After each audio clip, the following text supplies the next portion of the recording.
Hi friends, அனைவருக்கும் வணக்கம். Welcome to Udumalai food point YouTube channel. இன்னைக்கு குக்கர்ல குடல் குழம்பு சிம்பிள் அண்ட் ஈஸியாக உங்களுக்கு செஞ்சு கட்ட போறேங்க. மசாலா அரைக்கவே வேண்டாம். இந்த மெத்தடை நீங்க பயன்படுத்தி குழம்பு செஞ்சு பாருங்க, செம்ம சூப்பரா இருக்கும். இதுக்கு பாத்தீங்கன்னா நான் 1/2 கிலோ குடல் கட் பண்ணி வாங்கிட்டு வந்துருங்க. கட் பண்ணி வாங்கிட்டு வந்துட்டு அடுத்தது கொஞ்சமா ஒரு 5 நிமிஷம் தண்ணி சூடாக்கி அதுல போட்டு நல்லா ஒரு வாஷ் பண்ணிட்டு அதுக்கப்புறம் பாத்தீங்கன்னா பஸ்தரையில் கழுவி இருக்கேன். கூடவே கொஞ்சம் மஞ்சள் போட்டு கழுவுங்க, சுத்தமா இருக்கும். பாருங்க, நீட்டா கழுவி எடுத்து வச்சாச்சு. வாங்க குடல் குழம்பு எப்படி செய்யலாம்னு பார்த்துக்கலாம். குடல் குழம்பு செய்யறதுக்கு குக்கர் அடுப்பு வச்சாச்சுங்க. அடுப்பத்தை வச்சு இப்ப தேவையான அளவுக்கு எண்ணெய் சேர்த்திக்கலாம். இப்ப கொஞ்சமா எண்ணெய் சேர்த்தியாச்சுங்க. அடுத்தது தாளிப்பு சேர்த்திக்கலாங்க. ஒரு பிரிஞ்சி இலை, ஒரு ஸ்டார் அனீஸ், 2 பட்டைத்துண்டு, 4 கிராம்பு, சின்ன வெங்காயம், பெரிய வெங்காயம் எல்லாம் சேர்த்து ஒரு 200 கிராம் வச்சிருக்கிறேன். அதை சேர்த்திக்கலாம். டேஸ்டா வரணும்னா இந்த வெங்காயம் ஓரளவுக்கு ஒரு 90% நல்லா வதங்கிட்டுங்க. அடுத்தது நம்ம ஒவ்வொரு பொருளா சேர்த்துக்கலாம். வெங்காயம் வதங்கிறதுக்கு கொஞ்சம் உப்பு சேர்த்துக்கலாங்க. நம்ம இப்போ நிறைய பேர் பாத்தீங்கன்னா குடல் குழம்பு செய்யறதுக்கு ரொம்ப சிரமப்படுறாங்க. ஏன்னா குடல் சுத்தம் பண்றது இதெல்லாம் லேட் ஆகுன்னு சொல்லிட்டு குடல் குழம்பு பாத்தீங்கன்னா நிறைய பேர் கடையிலேயே வாங்கிக்கிறாங்க. அதுக்காக தான் சிம்பிள் அண்ட் ஈஸியா எப்படி செய்யறதுன்னு செஞ்சு கட்ட போறேன்.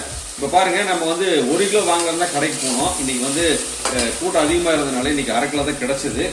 அது கூட பாத்தீங்கன்னா நான் என்ன சேர்த்துக்க போறேன்னா, இப்ப வெங்காயம் வதங்கிட்டு இருக்குங்க. இப்ப நம்ம ஏற்கனவே 1/2 கிலோ குடலை சுத்தம் பண்ணி வச்சிருக்கிறோம். இப்ப நம்ம பத்தாது எங்களுக்கு. திடீர்னு பாத்தீங்கன்னா 2 பேர் கெஸ்ட் வந்துட்டாங்க. அதனால என்ன பண்ணிருக்கேன்னா, ஒரு நுரையீரல நல்லா கழுவி சுத்தம் பண்ணி குட்டி குட்டியா கட் பண்ணி வச்சிருக்கேன். இதையும் சேர்த்து தான் பண்ண போறோம். இது 2 சேர்ந்து செய்யும் போது இனி குழம்பு ரொம்ப சுவையா இருக்கும். வாங்க வெங்காயம் வதங்கி தான் சாப்பிடுவோம். நீ வெங்காயம் நல்லா செவந்து வரணுங்க, அது வரைக்கும் வெயிட் பண்ணலாம். வெங்காயம் நல்லா பொன்னிறமா வதங்கிட்டு இருக்கு. ஒரு 90% நல்லா வதங்கிடுச்சு.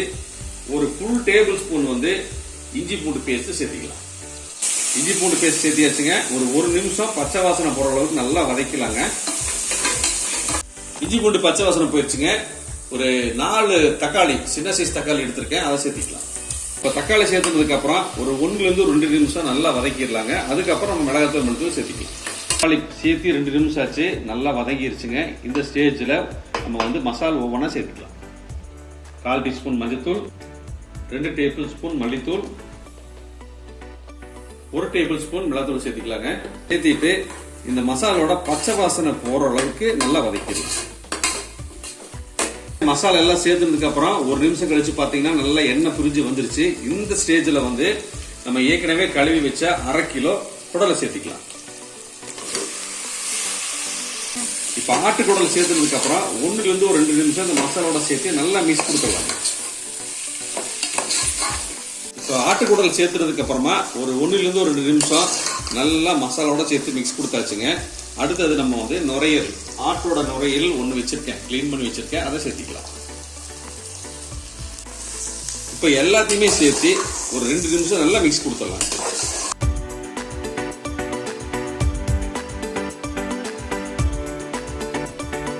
அடுத்தது பாத்தீங்கன்னா ஒரு முக்கியமான மசாலா, இந்த குழம்புக்கு தேவையான மசாலா. இது நீங்க ஃப்ரை பண்ணாலும் குழம்பு வச்சாலும் இதை சேர்த்து பண்ணி பாருங்க, செம சூப்பரா இருக்கும். இது என்னென்ன சேர்த்து இருக்கு பாத்தீங்கன்னா, குருமிளகு 1 டேபிள் ஸ்பூன், சீரகம் 1/2 டேபிள் ஸ்பூன், சோம்பு 1/2 டேபிள் ஸ்பூன் சேர்த்து லைட்டா ஃப்ரை பண்ணி பவுடர் அரைச்சிருக்கேன். இந்த பவுடர் பாத்தீங்கன்னா குழம்பு ஃப்ரை எல்லாத்துக்குமே சூப்பரா இருக்கும். இதுல இருந்து எல்லாமே சேர்த்துக்க போறதுல 1 டேபிள் ஸ்பூன் மட்டும் சேர்த்துக்கலாம். இது நல்ல டேஸ்ட் கொடுக்குங்க, நல்ல சுருக்குன்னு காரம் நல்லா இருக்கும். இப்ப இதை கிளறி விட்டுறலாம். இப்ப இந்த பவுடர் சேர்த்துனா பாத்தீங்கன்னா உங்களுக்கு நல்ல குழம்பு மனமாவும் இருக்கும், ஒரு டேஸ்டும் கூட கொடுக்கும். இது நல்லா கிளறி விட்டுறலாங்க. அடுத்தது இது குழம்புக்கு தேவையான சால்ட் சேர்த்திக்கலாங்க. ஒரு 3/4 டீஸ்பூன் சேர்த்திக்கிறேன். நம்ம குக்கர் போட்டுட்டு அதுக்கப்புறம் இறக்கி டேஸ்ட் பார்த்துட்டு அப்புறம் சேர்த்திக்கலாம். அடுத்தது இந்த குழம்புக்கு தேவையான தண்ணி. இப்ப உங்களுக்கு கிரேவி வேணும்னா இந்த அளவுக்கு தண்ணி போதும். பாருங்க, இந்த அளவுக்கு தண்ணி இருந்து நல்லா வெந்து வந்ததுன்னா கிரேவி பதம் சூப்பரா இருக்கும். நம்ம குழம்பு இன்னைக்கு தேவைங்கிறதுனால இன்னைக்கு கொஞ்சம் தண்ணி சேர்த்துக்கலாம்.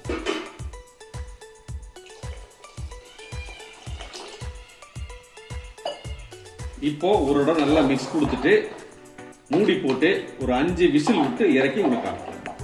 இப்போ விசில் போட்டாச்சுங்க, ஒரு 5 விசில் வரட்டும், அதுக்கப்புறம் இறக்கி உங்களுக்கு காமிக்கிறேன்.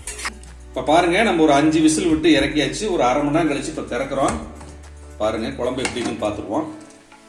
அட்டகாசமான எண்ணெய் மிதக்க மிதக்க ஒரு அட்டகாசமான ஆட்டுக்குடல் குழம்பு ரெடி ஆயிடுச்சுங்க. பாருங்க, நம்ம மசாலையே அரைக்கவே இல்லை. குழம்பு எந்த அளவுக்கு இருக்குன்னு பாருங்க.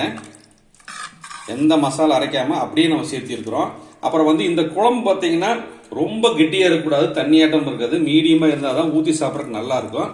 செம்மையா வந்திருக்கு பாருங்க. ஒரு அருமையான ஆட்டுக்குடல் குழம்பு சிம்பிள் அண்ட் ஈஸியா உங்களுக்கு செஞ்சு காமிச்சிருக்கேன். இதே மாதிரி இந்த ரெசிபியை நீங்களும் ட்ரை பண்ணி பாருங்க, சூப்பரா வரும். இந்த வீடியோ பிடிச்சிருந்தா லைக் ஷேர் பண்ணுங்க, கமெண்ட் பண்ணுங்க, மறக்காம எங்க சேனலுக்கு சப்போர்ட் பண்ணுங்க, சப்ஸ்கிரைப் பண்ணிட்டு பாருங்க. நன்றி, வணக்கம். அடுத்த வீடியோ பார்க்கலாம்.